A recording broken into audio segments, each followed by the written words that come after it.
তোমরা স্টুডেন্ট নও, মানে তোমরা ছাত্র নও। ইংরেজি কি হবে? You are not a student. সে কি ক্লাসে অনুপস্থিত ছিল না, তখন কিন্তু আগের মতন আর হবে না। তোমরা ছাত্র নয় যখন বললাম, তখন বললাম you are not a students. আবার যখন জিজ্ঞেস করবো সে কি ক্লাসে অনুপস্থিত ছিল না, তখন কিন্তু জিজ্ঞেস করা আছে বলে ভার্বটা আগে চলে আসবে। তো ইংরেজি সেন্টেন্স তৈরি করার যে নিয়ম, সেটা হচ্ছে প্রথমে সাবজেক্ট, তারপরে ভার্ব, তারপরে অবজেক্ট। তো সাবজেক্ট কি করে বার করবো? তো যার সম্বন্ধে বলা হয় তাকে বলে সাবজেক্ট। এখানে যেটা বললাম আগের সেন্টেন্সে, যে তোমরা ছাত্র নয়, কার সম্বন্ধে বলা আছে? তোমরা। তাহলে সাবজেক্ট কি হবে? তোমরা। তোমরা ইংরেজি ইউ, ঠিক আছে। তারপরে কি দেবো? সাবজেক্টের পর ভার্ব। ভার্ব কাকে বলে? যে ওয়ার্ডের দ্বারা হওয়া, আছে, ছিল, বা হবে বা থাকবে বোঝাবে, বা কোনো কাজ করা বোঝায়, তাকে বলে ভার্ব। বোঝা গেল? এগুলো আমি আগের ভিডিওতে বলেছি, যারা নতুন দেখছো তাদের জন্য আমি আবার বলছি। আর একটা কথা বলছি যারা নতুন সাবস্ক্রাইব তারা আমার আগের ভিডিওটা সার্চ করে দেখে নেবে, ওখানে গ্রামার সেন্টেন্সও বলা আছে এবং কি করে সেন্টেন্স তৈরি করতে সেটাও বলা আছে। তো যাই যেমনটা বললাম, প্রথমে দিতে হবে সাবজেক্ট, তারপরে ভার্ব। ভার্ব কাকে বলে? যে ওয়ার্ডের দ্বারা হওয়া, আছে, ছিল, থাকবে বোঝাবে, তাকে বলে ভার্ব। তো এখানে দেখো বলছে তোমরা ছাত্র নয়, তার মানে কি? তোমরা ছাত্র হও না।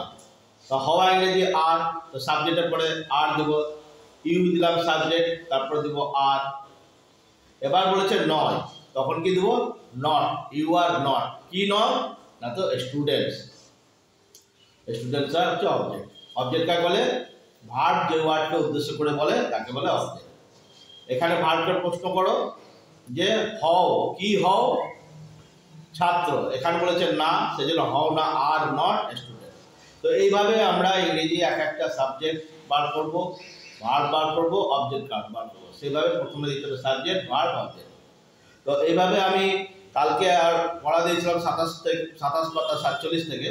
এগুলো একটা একটা করে আমি বোঝাচ্ছি, তোমরা দেখো, যারা করেছো তারা মিলিয়ে নাও, আর যারা করোনি তারা আবার আমার ভিডিওটা দেখার পর মিলিয়ে নেবে। তো তার আগে সকলকে আমি আবার আমার youtube.com Randhir Ram Bengali to English learning ক্লাসে স্বাগত জানাই। আমি করাচ্ছি ডাফ অ্যান্ড ডাকের ট্রান্সলেশন বই থেকে ইংলিশ গ্রামার এবং বেঙ্গলি টু ইংলিশ ট্রান্সলেশন। আর আমি সঙ্গে তোমাদের প্রিয় অশোক স্যার। তো চলো আরম্ভ করি। দেখো এখানে যেমনটি বললাম যে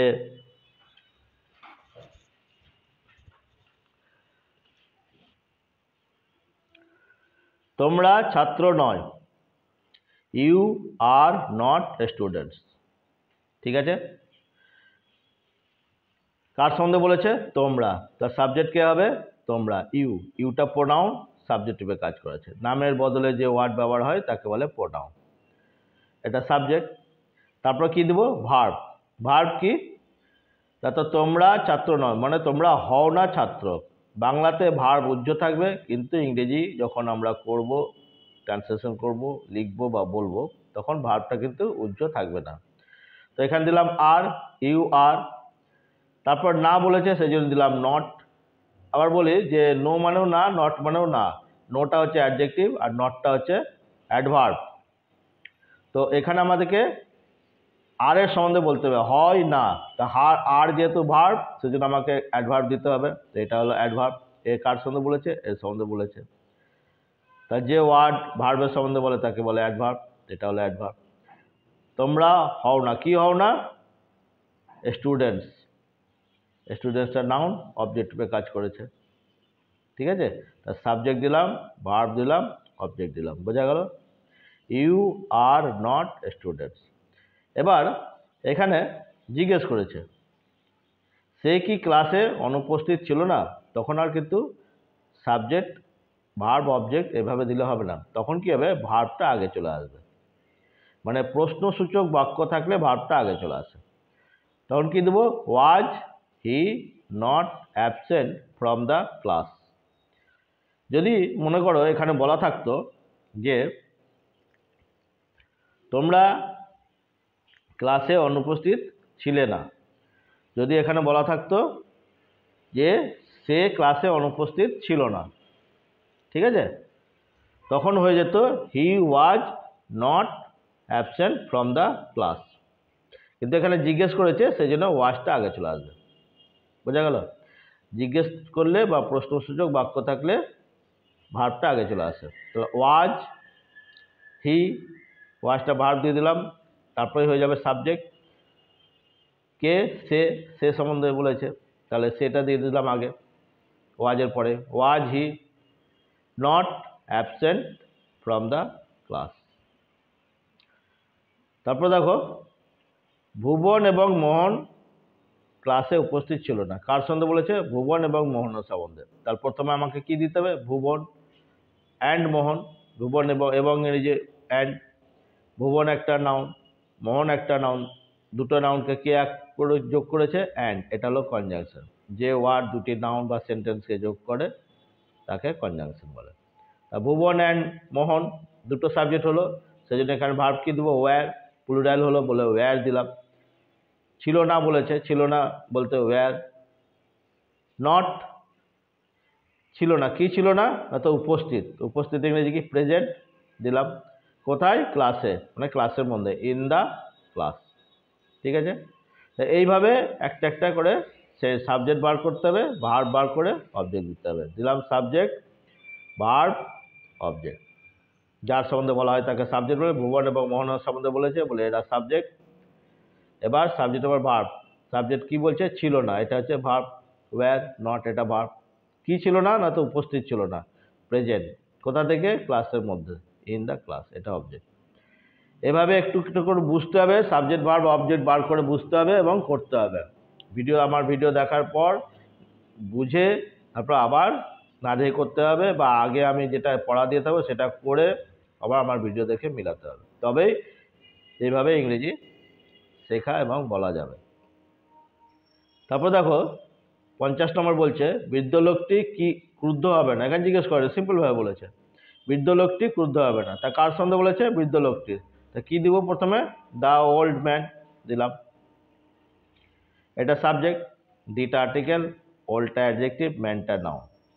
বৃদ্ধ লোকটি, লোকটি কেমন? না তো বৃদ্ধ। তো এ কার সম্বন্ধে বলেছে? এর সম্বন্ধে বলেছে। তো এটা হলো অ্যাডজেক্টিভ। যে ওয়ার্ড নাউনের সম্বন্ধে বলে তাকে অ্যাডজেক্টিভ বলে, এটা অ্যাডজেক্টিভ, এটা নাউন। তো দ্য ওল্ড ম্যান, এবার হবে না বলেছে, এটা হয়ে গেল সাবজেক্ট, গোটাটাই সাবজেক্ট। হবে না, হবে না কি? হবে উইল বি, মানে হবে। এবার না বলেছে, সেই যে নটটা মাঝখানে ঢুকে যাবে, উইল আর বি এর মাঝখানে নটটা ঢুকে গেল। উইল নট বি, কি হবে না? এত ক্রুদ্ধ, ক্রুদ্ধ ইংরেজি অ্যাংরি, এটা অ্যাডজেক্টিভ, অবজেক্ট রূপে কাজ করেছে। তার ক্লিয়ার হলো, বৃদ্ধ লোকটি ক্রুদ্ধ হবে না, the old man will not be angry. Similarly যদি এটা জিজ্ঞেস করা থাকতো যে বৃদ্ধ লোকটি কি ক্রুদ্ধ হবে না, তখন উইলটা আগে চলে আসতো, will not the old man B angry. পরেরটা বলেছে, নদীটি কি খুব গভীর? নদীটি কি খুব গভীর? নদীটি কি খুব গভীর ছিল বললে হতো was the river very deep. কিন্তু এখানে বলেছে নদীটি কি খুব গভীর, তখন ওয়াজ না দিয়ে ইজ দিতে হবে। আমি ওয়াজ করেছি ছিল ভেবে।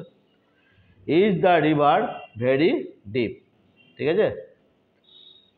তো প্রেজেন্ট টেন্স বোঝালে ইজ হতো, আর পাস্ট টেন্স বোঝালে ওয়াজ হতো। এখানে প্রেজেন্ট টেন্স বলেছে, মানে হয়। নদীটি কি খুব গভীর? হয়, হয়টা বলা নাই, কিন্তু ধরতে হবে হয় আছে, সেখানে এখানে কি হবে? Is. Is the river very deep. আর ছিল বললে নদীটি কি খুব গভীর ছিল, তখন হয়ে যেত was the river very deep. আবার যদি বলতো যে নদীটি খুব গভীর, তখন হয়ে যেত the river is very deep. Subject হতো, এখানে ভার্ব ইজ দিতাম, ভেরি ডিপ। কিন্তু জিজ্ঞেস করা আছে বলে ইজটা বা ওয়াজটা আগে হবে। তো ক্লিয়ার? নেক্সট আমরা পড়ব 27 পাতা 52 থেকে 56। আর আজকে আমরা করলাম 27 পাতা 47 থেকে। আমি যখন ভিডিও ছাড়বো তখন এইভাবে লিখবো 27/47। তো যারা করেছিলে তারা মিলিয়ে নেবে ভালো করে। আবার